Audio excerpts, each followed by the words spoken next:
अस्सलाम वालेकुम नाजरीन, मैं हूं एडवोकेट अतीका रहमान सिद्दीकी और आज हम बात करने जा रहे हैं पंजाब में नाफिज एक ऐसे कानून के बारे में जो चंद ही माह कबल एक ऑर्डिनेंस के ज़रिए नाफिज हुआ और जिसका मकसद गैर कानूनी काबजीन से कब्ज़ा छुड़ाकर हकदारान को दिलवाना। लेकिन ये कानून जो है आइन के बुनियादी उसूलों के मुनाफी है और जिसने अदलिया की आज़ादी, खुद मुख्तारी और शहरियों के हकूक़ को हिला कर रख दिया, बुनियादी हकूक़ को हिला कर रख दिया। और बात करेंगे chief justice Lahore high court Mrs Aliya Neelam के उस रिमार्क्स के हवाले से जिसमें उन्होंने ये कहा कि हम ये जुल्म हरगिज़ नहीं होने देंगे। ये वीलॉग हर शहरी, हर वकील और साहिब जायदाद के लिए अहम है। पस मंज़र ये है कि पंजाब प्रॉपर्टी ओनरशिप ऑर्डिनेंस 2025 क्या था। पंजाब हुकूमत ने Punjab protection of ownership of immovable property ordinance 2025 जारी किया और जिसके ज़रिए एग्जेक्टिव नहीं, अदालती इख्तियारात जो है पटवारी, असिस्टेंट कमिश्नर, तहसीलदार और डिप्टी कमिश्नर को दे दिए।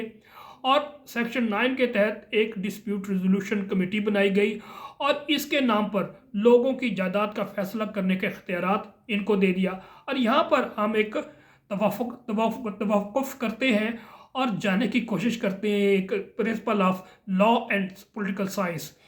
सबको मालूम है जितनी भी डेवलप्ड और डेमोक्रेटिक कंट्रीज़ हैं वहाँ पर एक प्रिंसिपल लागू होता है, principle of trichotomy of power. यानी कि जिस तरह हम आम लफ्ज़ों में कहते हैं कि रियासत की 3 बुनियादी सुतून है जिसमें मुकन्ना, इंतज़ामिया और अदलिया है और ये सेपरेटली काम करती है। लेकिन अगर यहाँ पर ये वायलेशन हुई है कि एग्जेक्टिव तो ऑलरेडी जो डिप्टी कमिश्नर, असिस्टेंट, पटवारी एग्जेक्टिव का हिस्सा होते हैं, अब यही पावर इनको अदालती फैसला पावर दे देंगे तो इसका मतलब है कि जनाब वो मुनसफ भी हो जाएंगे और वो मुद्दई भी हो जाएंगे।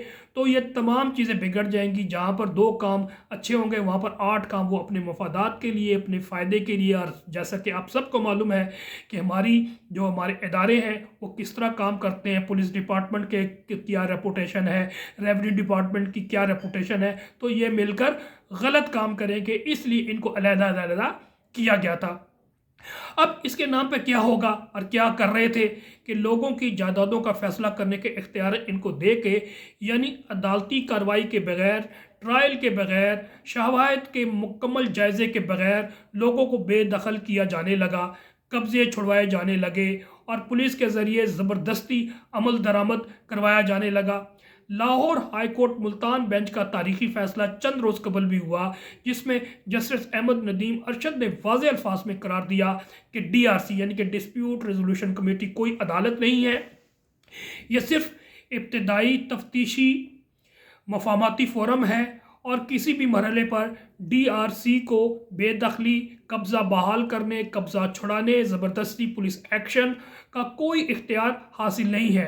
अदालत के वाज़ी कानूनी तशरीह ये थी कि सेक्शन 9 के तहत DRC के इख्तियारात सिर्फ एहतियाती और आर्जी हैं, मसलन ज़मानत लेना, जायदाद सील करना और वो भी तहरीरी वजूहात पर मबनी, मुकम्मल समाअत के बाद, ज़बानी अहकामात, गैर रस्मी हदायत, पुलिस के ज़रिए कब्ज़ा, सब गैर कानूनी है।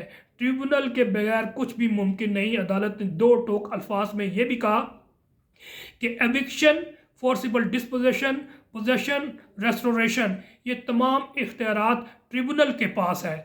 जैसा कि सेक्शन 16 और 17 में वाज़े है कि ट्रिब्यूनल के हुक्म के बगैर कोई बेदखली, कोई ज़बरदस्ती कब्ज़ा, कोई इंतज़ामी कार्रवाई कानूनन मुमकिन नहीं है। जस्टिस आलिया नीलम के तारीखी रिमार्क्स ये हैं कि उन्होंने कहा कि वो पाकिस्तानी अदालती तारीख में सुनहरी हरूफ में लिखा जाएगा। उन्होंने कहा पंजाब हुकूमत का बस चले तो आइन को ही मुअत्तल कर दे, ये कानून रह गया तो जाती उमरा भी आधे घंटे में निकल जाएगा और फैसला डिप्टी कमिश्नर करेगा।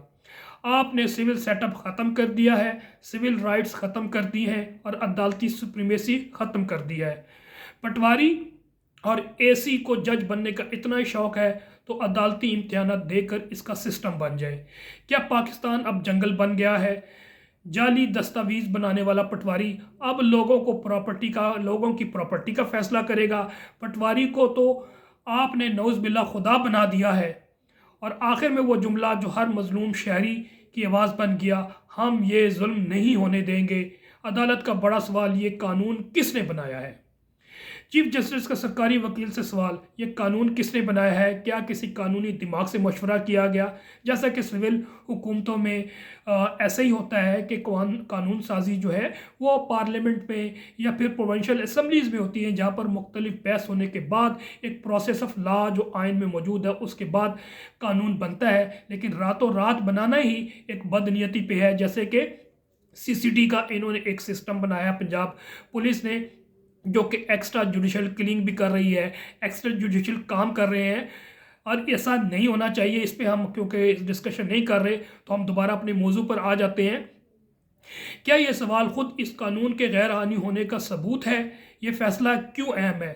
یہ فیصلہ شہریوں کے آئینی حقوق کا محافظ، ڈیو پروسیس آف لا کی فتح ہے۔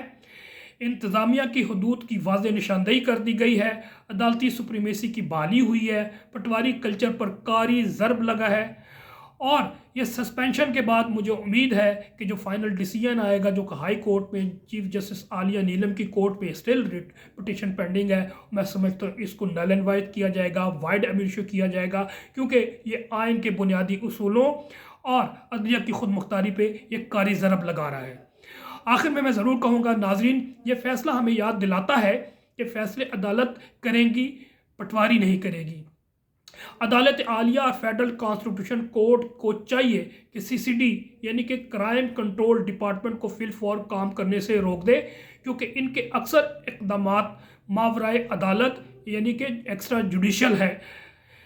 انتظامیہ عدلیہ بننے کی کوشش نہ کرے، ورنہ جو تھوڑے بہت انفرادی معاملات تک عدلیہ فرد کو ریلیف فراہم کر رہی ہے، اس کے بعد اس سے بھی فارغ ہو جائے گی، اور انتظامیہ کے چھوٹے سرکاری ملازمین کا حکم بھی ان پر بھاری پڑ جائے گا۔ مافیا کے آگے تو ہم بے بس ہے، مگر اب چھوٹے ملازمین کو ہم اپنا آقا نہیں بننے دیں گے، لہذا ہمارے پاس کچھ اختیارات تو ہونا چاہیے۔ اگر آپ سمجھتے ہیں کہ یہ فیصلہ شہری کے لیے اہم ہے تو یہ ویلاگ عوام تک پہنچائیے، لائک کریں، سبسکرائب کریں، شیئر کریں اور حق کی آواز بنیں۔ نیکسٹ ویلاگ تک کے لیے اجازت دیجیے۔ اللہ حافظ۔